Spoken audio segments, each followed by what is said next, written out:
Bien, buenas tardes con todos. El tema ya lo mencionó mi compañera, es manejo de la intoxicación y el síndrome de abstinencia. Soy Diego Díaz, del Servicio de Emergencia del Hospital Valdizán.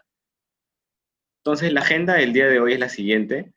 Vamos a hablar un poco de generalidades en cuanto a la intoxicación y la abstinencia. Luego hablaremos qué es cada una, cuál es la diferencia y cuáles son las similitudes. Hablaremos de tres drogas que son frecuentes, importantes en el manejo. Una es el alcohol, tanto la intoxicación como la abstinencia alcohólica, la intoxicación y la abstinencia por marihuana, y también la intoxicación y la abstinencia por cocaína, y finalmente, como siempre, un resumen.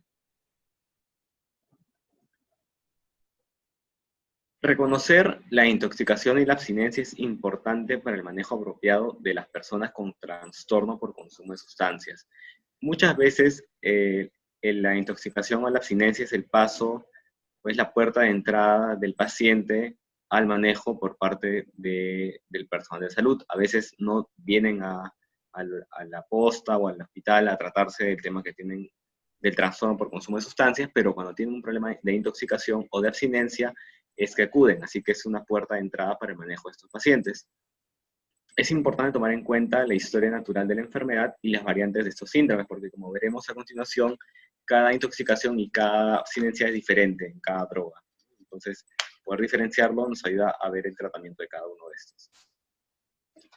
Es importante también tener una evaluación completa a nivel físico, psiquiátrico y social, porque, bueno, como hemos visto antes, los problemas físicos o los problemas médicos pueden ser más prioritarios, pueden ser más importantes que los temas psiquiátricos, y también tener en cuenta el tema social, porque es este lugar al final al cual el paciente va a regresar a la familia o al entorno, y tenemos que tratar de encontrar un ambiente propicio para la mejoría del paciente.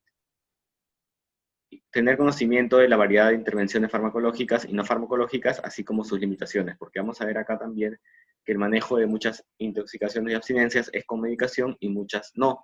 Muchas no requieren medicación y son estrategias básicamente ambientales, ¿no? Y eso también tiene sus limitaciones. Y que la terapia evidentemente es individualizada para cada paciente a lo que requiere y a lo que está haciendo que mejore, ¿no? Entonces, hoy solamente hablamos de las urgencias en cuanto a intoxicación y abstinencia, no hablamos de la problemática en cuanto a la dependencia de las sustancias, porque es un tema que se va a manejar en las siguientes charlas. Hoy solamente es intoxicación y abstinencia. Bien, entonces, ¿de qué hablamos cuando hablamos de intoxicación a una sustancia? Una intoxicación es el resultado de estar bajo la influencia de los efectos agudos de una droga de abuso. Usualmente uno cuando se intoxica o cuando uno consume una sustancia para generar intoxicación, siente o busca tener placer, una respuesta emocional alterada, percepción alterada y puede incluso tener juicio alterado también. Puede ir desde euforia, alegría intensa o extrema, hasta sedación o incluso situaciones en las cuales se pone en riesgo la vida de la persona. Y como dije hace un rato también, cada sustancia tiene síntomas y signos de intoxicación propios de la droga, ¿no?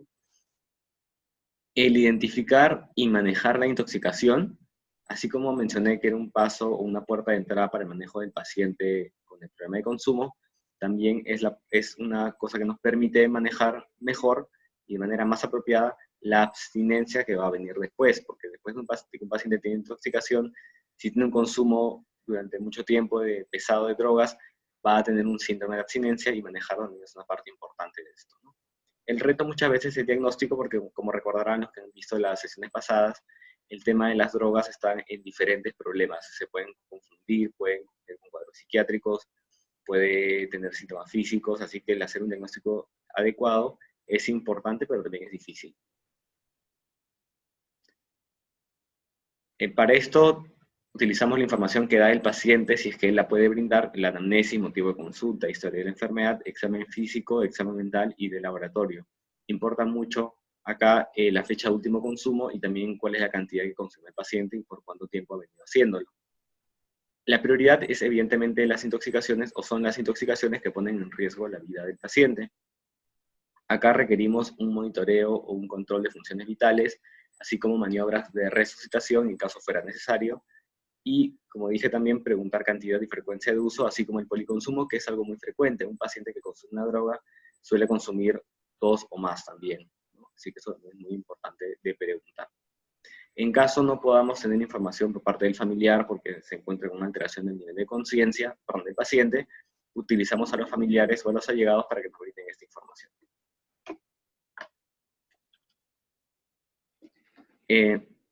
En cuanto al síndrome de abstinencia, es un síndrome reversible debido al cese o disminución del uso de una sustancia.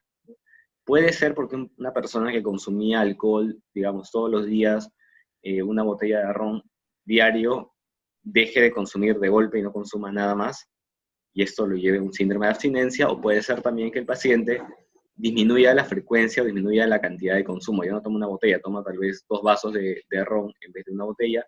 Igual el bajar la dosis de consumo es una situación que lo pone en riesgo de desarrollar un síndrome de abstinencia. Lo que va a haber son cambios conductuales, malestar psicológico intenso, y bueno, obviamente los signos y síntomas de abstinencia suelen ser opuestos a los efectos farmacológicos directos de la sustancia. Hablando ahora de alcohol, tanto intoxicación como abstinencia. Primero, la intoxicación alcohólica, ¿no? Esto es algo que es poco práctico, no lo solemos utilizar en el hospital, imagino que en los puestos de salud tampoco, pero es algo que nos puede orientar a ver cuál es el grado de alcohol en la sangre de la persona y cuáles son las repercusiones clínicas de esto, ¿no? Acá utilizamos miligramos por ciento de alcohol en sangre, ¿no? De 20 a 99, lo que tiene el paciente clínicamente es pérdida de la coordinación motora, cambios de humor, de personalidad y de conducta. Cuando aumenta el nivel de 100 a 199, puede haber ataxia, que es inestabilidad en la marcha, falta de coordinación, aumento del tiempo de reacción, uno está más lento para tomar decisiones o para hacer algunas actividades o acciones. Si aumenta de 200 a 299, puede ocurrir náuseas, vómitos y ataxia marcada. Si esto llega ya a niveles como 300 o 399, lo que puede haber es hipotermia, disartria severa, amnesia y anestesia. El paciente va a estar con baja temperatura, no va a poder hablar bien, articular las palabras, va a tener olvidos, no va a sentir dolor, va a estar como anestesiado. He puesto en negrita los siguientes porque son los más graves, ¿no? De 400 a 799 hay disminución de la respiración, de la presión arterial también, hipotermia y reflejos ausentes, ¿no? Puede el paciente llegar a un coma etílico. Y bueno, finalmente, cuando es de 600 hasta 800, puede ser fatal. Por obstrucción de la vía aérea puede ocurrir aspiración pulmonar del contenido gástrico y terminar todo en un paro respiratorio. Entonces la severidad de la intoxicación depende evidentemente de la concentración de alcohol en sangre y tiene estas guías clínicas que nos ayudan a orientarnos en más o menos cuánto está el alcohol en la sangre y tomar decisiones rápidas. Entonces, viene un paciente que está intoxicado con alcohol, que ha tomado bastante en la noche o en la mañana, y viene a la emergencia, viene al puesto de salud, viene con nosotros a buscar una atención, usualmente por parte de la familia. ¿Qué hacemos en ese caso? Lo primero son medidas de soporte, control de funciones vitales, estabilizar al paciente de la forma posible. Prevenir el daño del paciente, ¿no? Previniendo la depresión respiratoria severa, proteger la vía aérea para evitar aspiración. Eso es muy importante, cuidar la vía aérea, porque muchos pacientes pueden morirse, tienen a veces vómitos y pueden aspirarse, y eso puede llevar a la muerte del paciente.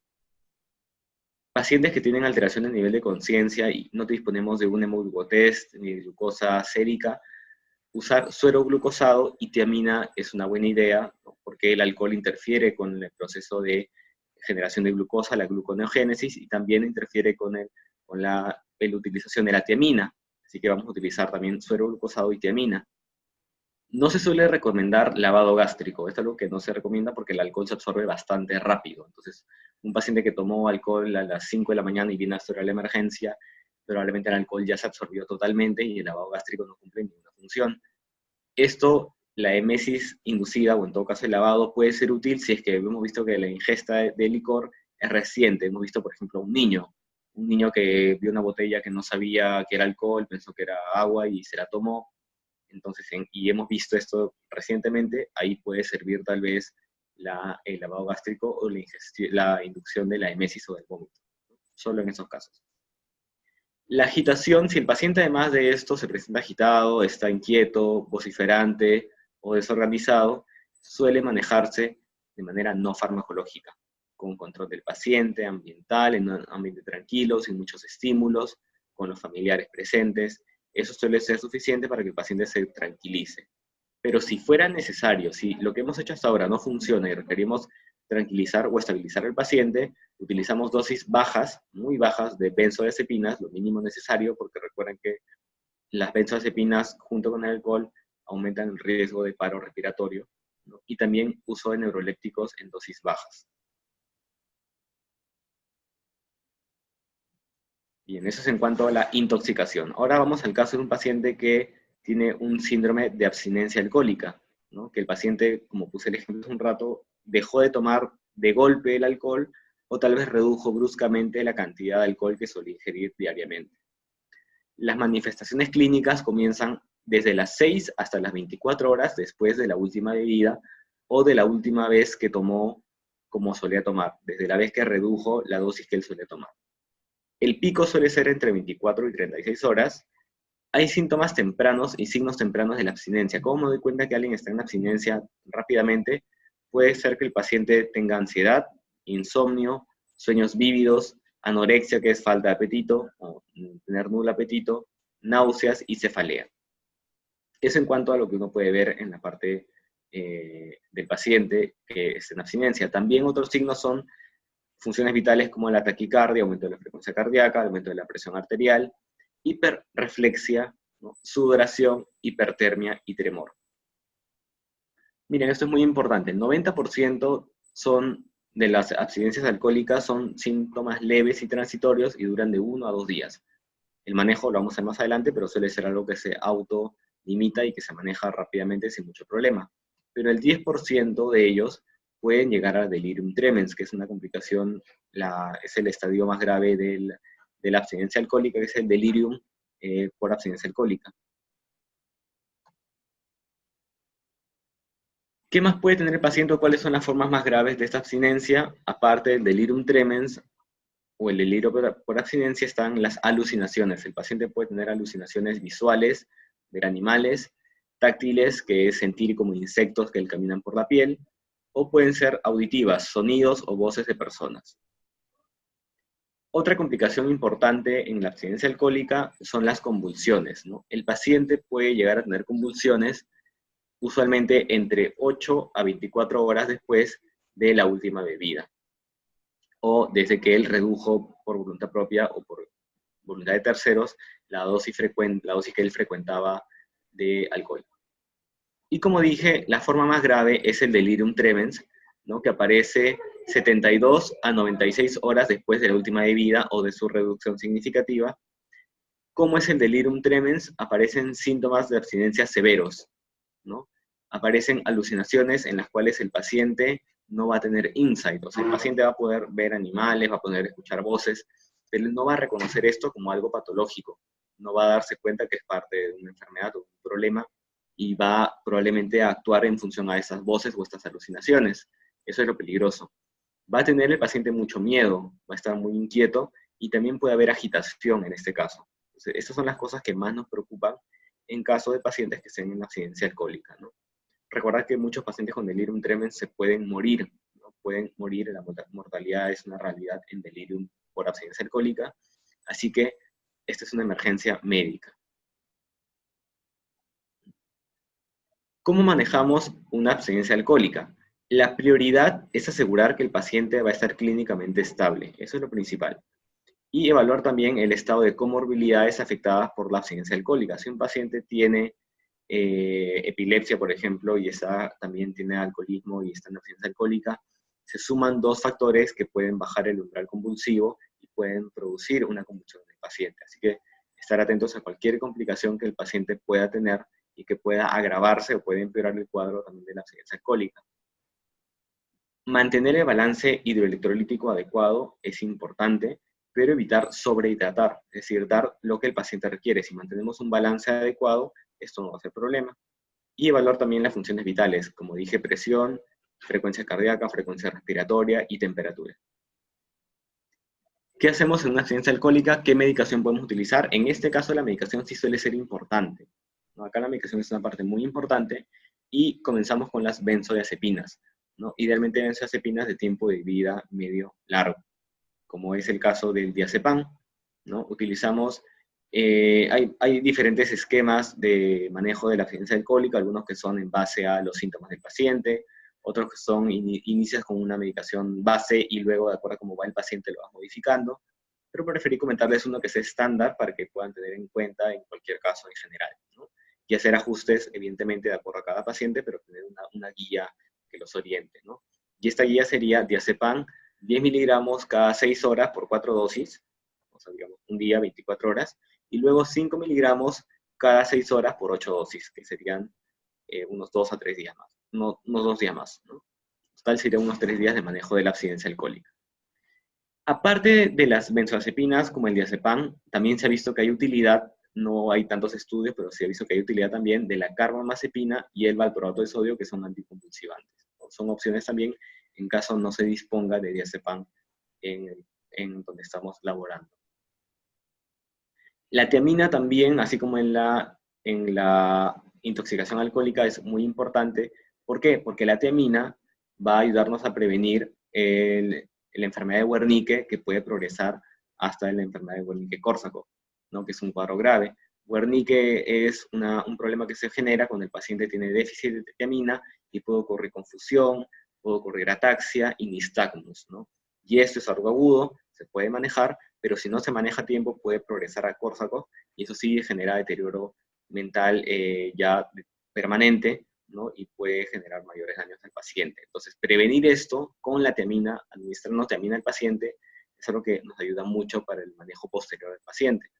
100 miligramos al día por 3 días, por lo menos, ¿no? Es lo ideal. Hay lugares en los cuales hay vía endovenosa o vía oral.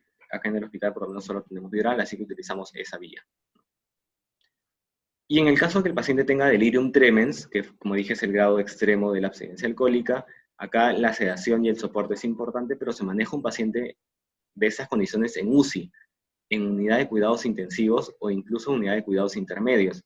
Así que este paciente no se maneja en el Balizán, no se maneja en un hospital psiquiátrico, y si está en un puesto de salud o un centro de salud, tampoco, es una emergencia médica y debe ser referido lo más pronto posible a un hospital general que cuente con esos servicios, ¿no? Se pueden indicar benzodiazepinas si está muy agitado, se pueden indicar también antipsicóticos, pero como les digo, el manejo es bastante complejo, hay un riesgo de que el paciente pueda morir, así que la referencia acá suele ser la mejor opción. Eso es todo en cuanto al manejo de alcohol. Hablaremos ahora un poco de la marihuana. La marihuana es una sustancia que tiene diferentes efectos cuando uno está intoxicado, cuando uno consume esta droga, ¿no?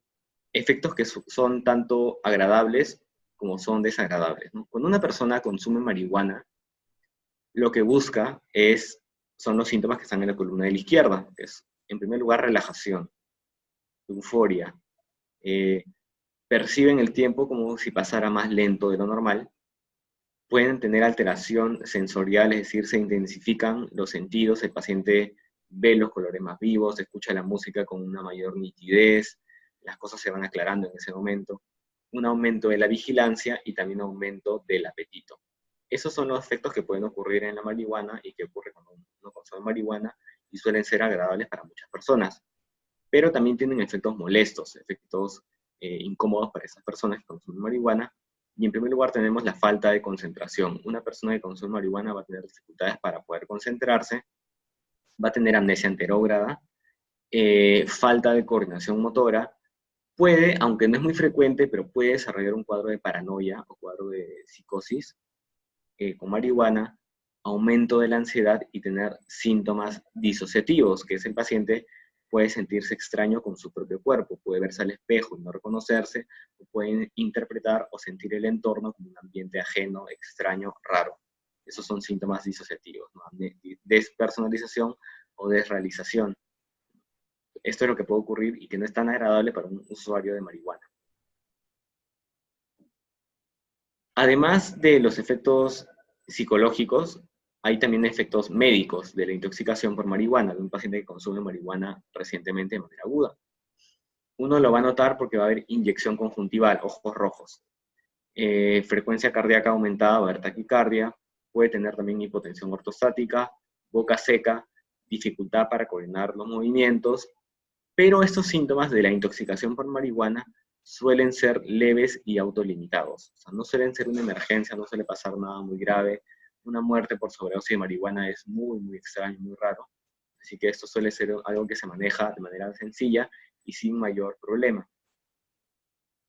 ¿Cómo lo manejamos? Como digo hace un rato, se suele autolimitar.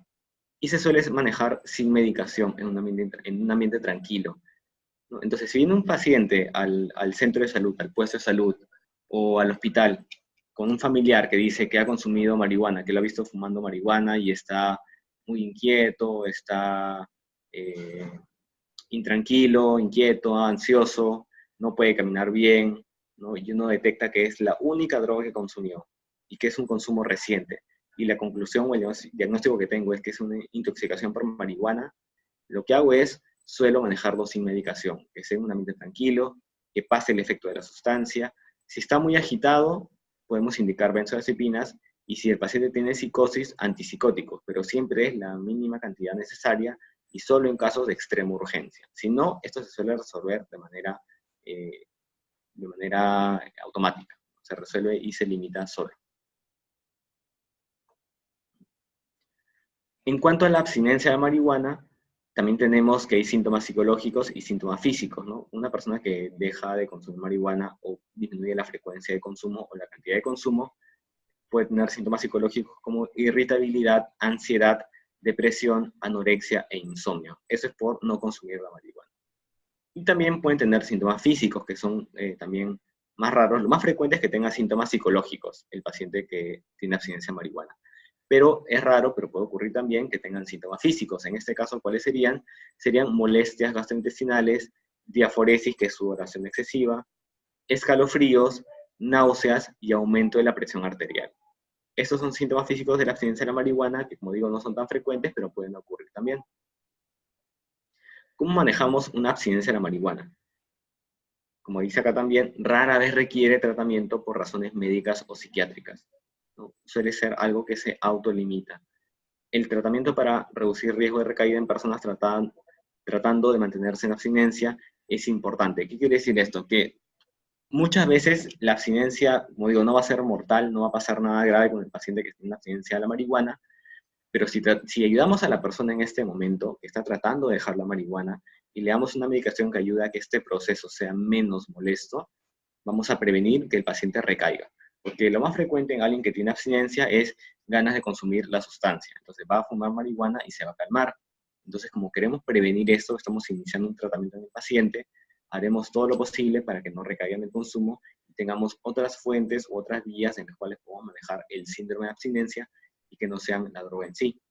En este caso que tenemos a la mano, tenemos la gabapentina, 1200 miligramos al día, la tableta viene de 300 miligramos, así que serían 3 a 4 tabletas al día de gabapentina para mejorar o disminuir los síntomas de abstinencia de la marihuana.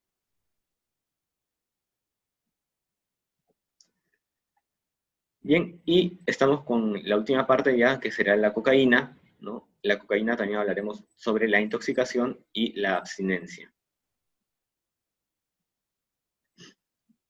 La cocaína, cuando es una intoxicación por cocaína, es un consumo agudo de cocaína, puede tener también efectos psicológicos y efectos conductuales, y también efectos médicos que veremos en la siguiente diapositiva. Dentro de los efectos psicológicos y conductuales, ¿cuáles son deseados o cuáles son agradables? ¿Por qué un paciente se intoxicaría con cocaína? ¿Por qué un paciente consumiría cocaína? ¿Qué ocurre? Uno lo hace porque busca tener más energía. Entonces, consumo cocaína, tengo más energía. Aumenta mi estado de alerta, no estoy más despierto. Puedo estar también más sociable, estoy en una reunión y con la cocaína puedo ser más sociable, más conversador en la reunión con las demás personas. Euforia es una consecuencia también de la cocaína. Y finalmente, disminución de la fatiga, sueño y apetito. Muchos síntomas se pueden parecer a los de un cuadro maníaco, por eso es frecuente que uno confunda una intoxicación por cocaína con un episodio maníaco. Pero acá el antecedente del consumo es una parte importante en el diagnóstico. Ahora, esos son los efectos deseables, efectos agradables, efectos que hacen que el paciente consuma la cocaína. ¿Cuáles serían efectos molestos o cuáles serían efectos incómodos, pero que también vienen con la cocaína? Está la ansiedad, la irritabilidad, suspicacia, el paciente va a estar dubitativo, va a estar desconfiado, juicio alterado, el paciente va a tener alteración del juicio, y también, muy frecuente y muy importante, paranoia y alucinaciones. El 3/4 de los pacientes que consumen marihuana y se intoxican, perdón, cocaína y se intoxican por cocaína, pueden llegar a tener paranoia y alucinaciones. Y así como hablamos que un paciente con intoxicación por cocaína se puede parecer el cuadro a un episodio maníaco, cuando el paciente tiene delusiones paranoides, alucinaciones, se puede confundir con un cuadro de esquizofrenia.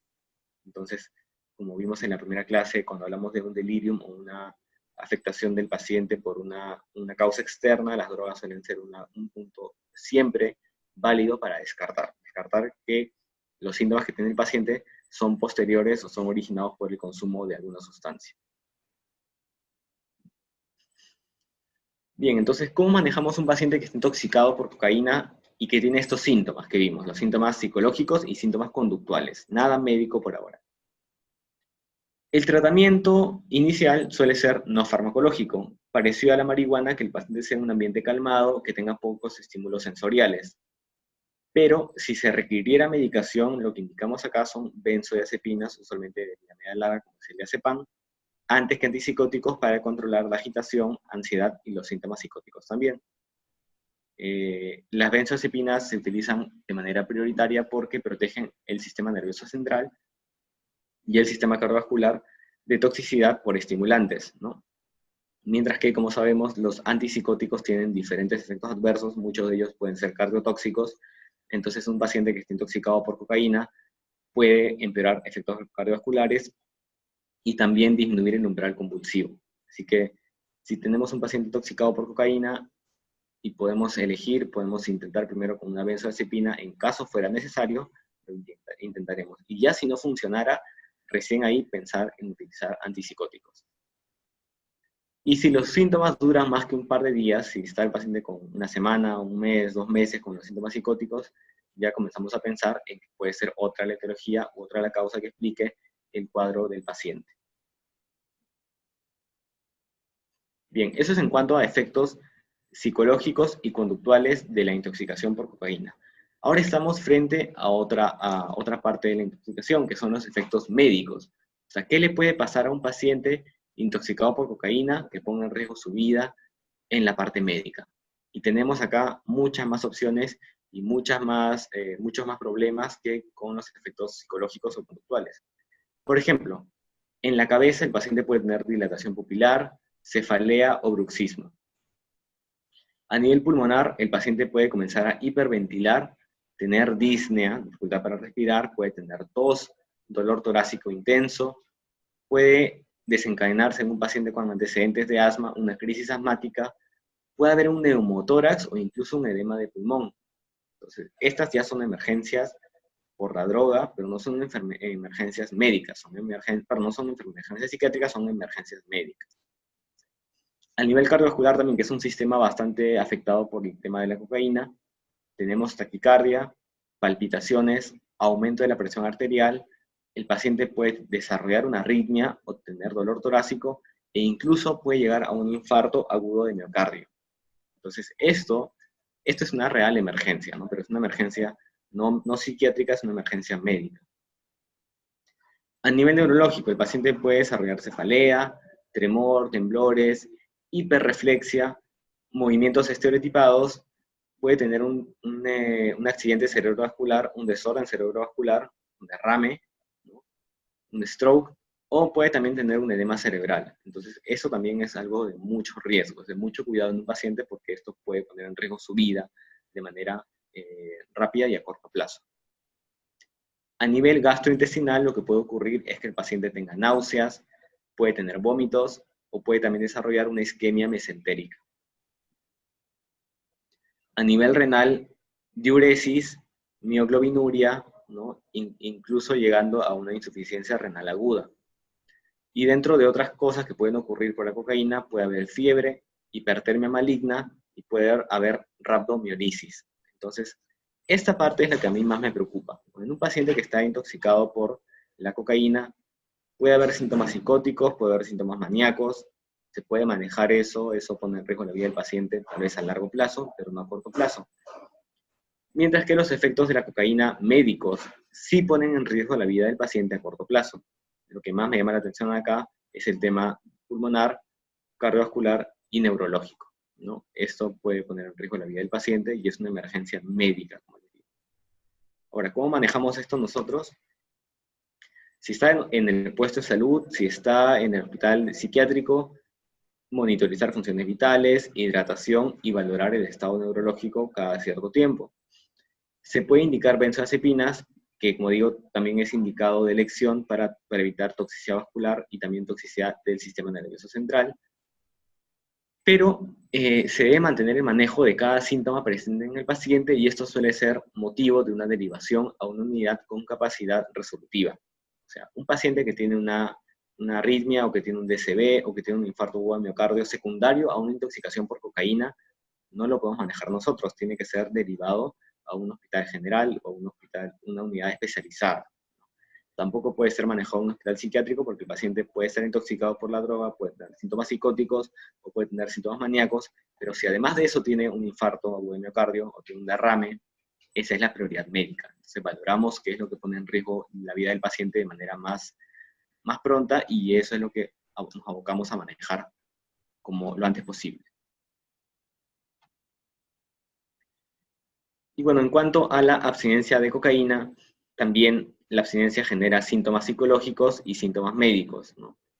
Dentro de los síntomas psicológicos de la abstinencia de la cocaína tenemos a la depresión, ansiedad, fatiga, dificultad para concentrarse, anergia, anedonia, aumento de apetito e hipersomnia. Como verán, en este caso la abstinencia de la cocaína me genera síntomas que son justamente lo opuesto a la intoxicación por cocaína. Un paciente intoxicado más bien tiene mucha energía, no se cansa, no duerme nada, está muy activo, muy eufórico, muy optimista, pero cuando pasamos al polo de la abstinencia, al cese del consumo o a la reducción del consumo de la sustancia, es lo opuesto. Depresión, fatiga, no se concentra, no tiene energía, no tiene apetito y duerme demasiado. Eso en cuanto a los síntomas psicológicos. También hay síntomas médicos secundarios a la cocaína, a la abstinencia de la cocaína, que sería, bueno, una isquemia miocárdica, que bueno, es más una secuela de la intoxicación por cocaína, un dolor musculoesquelético, puede haber tremores, escalofríos y también movimientos involuntarios. ¿Cómo manejamos una abstinencia de cocaína? En este caso, no hay medicación que se haya probado útil en el tratamiento de este problema. O sea, no hay una pastilla, una ampolla, una medicación en general que yo pueda decir esto ayuda en la abstinencia de la cocaína. Hay medicaciones que uno puede intentar tal vez, pero no tienen evidencia, no tienen sustento empírico. ¿Qué se recomienda entonces en un paciente que está con abstinencia de la cocaína y viene, como digo, viene al puesto de salud, viene al hospital y está irritable, duerme demasiado, no tiene energía, está triste, y nos enteramos que él consumía cocaína y ha dejado de consumirla hace unos días, y detectamos que tiene una abstinencia de la cocaína?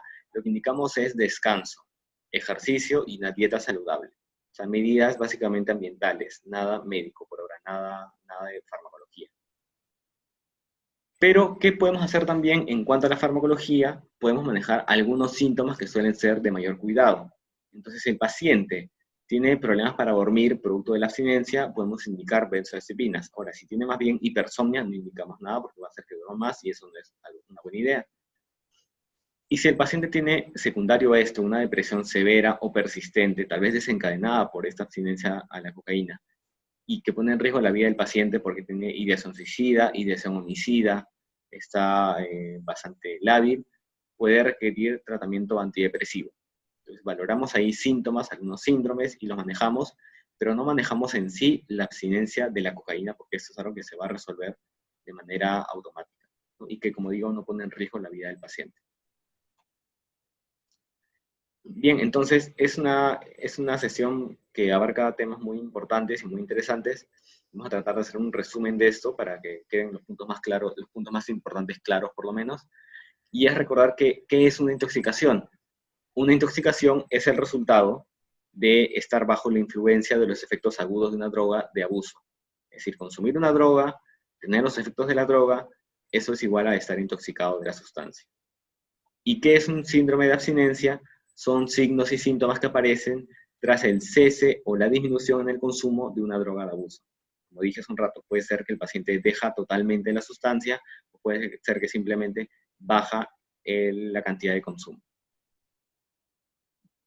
En un paciente que tiene intoxicación alcohólica, se usan medidas de soporte, suero glucosado y tiamina, y en abstinencia alcohólica, control de funciones vitales y diazepam, ¿no? Y tenemos, como digo acá, especial cuidado con el delirium por abstinencia, delirium tremens, porque esa es una emergencia médica y requiere un manejo en un hospital general que cuente con esos servicios.